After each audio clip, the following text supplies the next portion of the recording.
Hi guys, we're back at it again with another video. So for this question, it is a gas mixture contains each of the following gases as at the indicated partial pressures.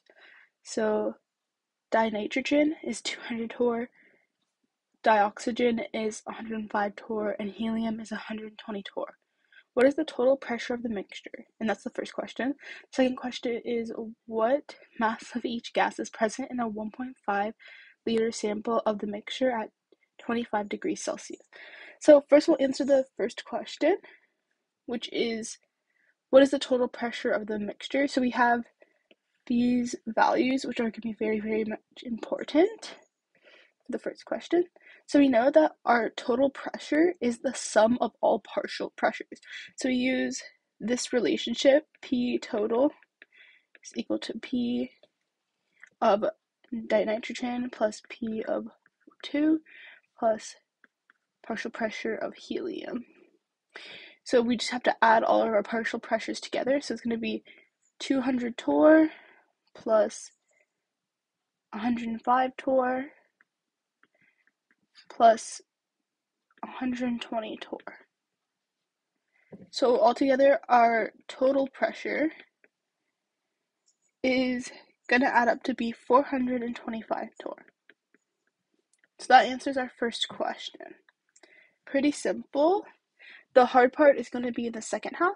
So it asks, what is the total pressure of the mixture? That's the first part. And then what is the mass of each gas present in a 1.5 liter sample at 25 degrees Celsius? So we're going to have to do a couple things before we really begin. First of all, we need to change our total pressure from torr into bar. So we have 425 torr, and then 1 bar is equal to 760 torr. Cross those out. We find that our total pressure is 0.559 bar.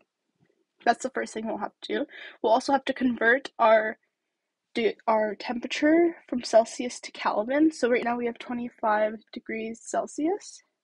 And using our relationship that Kelvin is equal to the degrees in Celsius plus 273.15, we'll add 273.15.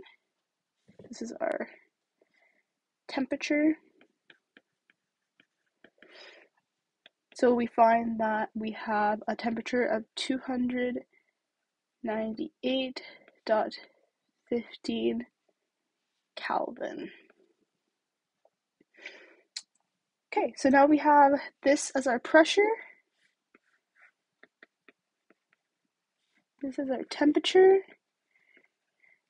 And now we can use the relation PV equals nRT and find the amount of moles at 298.15 Kelvin with this pressure and 1.5 liters. So we're just going to use all of our known things and add them in to find how many moles that would give us at that certain pressure.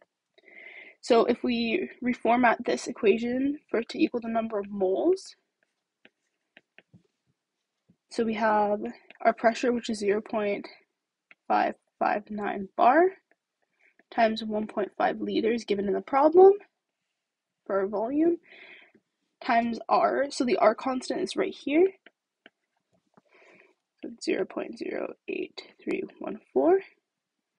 All times the temperature in Kelvin, which is going to be 298.15 Kelvin. So our number of moles in total at this temperature, pressure, and volume is going to be 0.0338 moles. So this is very important because to find the mass of each gas, we're going to need to know the amount of moles of the entire mixture. So now we're going to have to find the amount of in grams of each gas for each component of the gas. So if we start with our dinitrogen, so we need to find the mole fraction of dinitrogen by using the relation up here. So the partial pressure of dinitrogen on the total pressure will give us the mole fraction. So our partial pressure of dinitrogen was given in the problem. It was 200 torr. And then our total pressure we calculated in the first question, which was 425 torr. So our mole fraction ends up being 0.4706. Now, we can use another relation that the number of moles of a compound, so of N2 specifically, is equal to the number of moles total times the mole fraction of the compound. So for us, we found the number of moles over here. So the number of moles total of the mixture over here. So we take the number of moles total, which is 0.0338, and we multiply that by our mole fraction for dinitrogen, which is 0.4706. All that's saying, it gives us 0.0159 moles of dinitrogen. Now, with all that information, we can find how many grams of dinitrogen is used for it. Because we have the relationship that if we do 0.015 moles times 28.01 grams of dinitrogen is 1 mole of dinitrogen. So we can just convert our mole units into grams using the atomic mass of dinitrogen, which gives us 0.445 grams in total. So that's how you calculate it.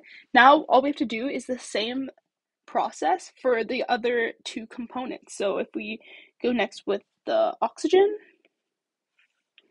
we'll do the same thing. We need to find the mole fraction of oxygen. So our partial pressure of oxygen was 105 torr, which we'll divide by 425 torr. And this gives us 0.2471 as a mole fraction. So we can take this number, multiply it by our total number of moles, again, just like we did inside of with dinitrogen. So we take this value and we're going to multiply it by 0.0388, which is our total number of moles, so N total, which will give us the amount of moles of O2 inside of this mixture at this specific temperature, volume, and everything, just like beforehand, and it gives us 0.0083 moles O2. And again, to convert it into grams, we need to use its atomic mass. So it's going to be 32.00 grams of O2 for 1 mole O2. And this all gives us 0.266 grams O2. And we just got to do it one more time with our helium to get our final mass. So again, mole fraction of helium, 120 torr from the question on 425 torr. So our mole fraction is going to be equal to 0.2824. Then we just need to multiply it by N total, which is 0.0388.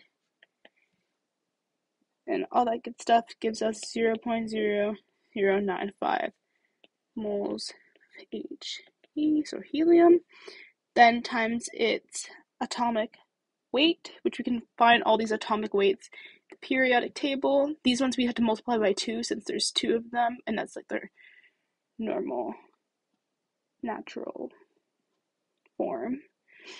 Well, anyways, for helium, our atomic mass is 4.00 grams of helium per 1 mole of helium, which ends up giving us 0.038 grams of helium.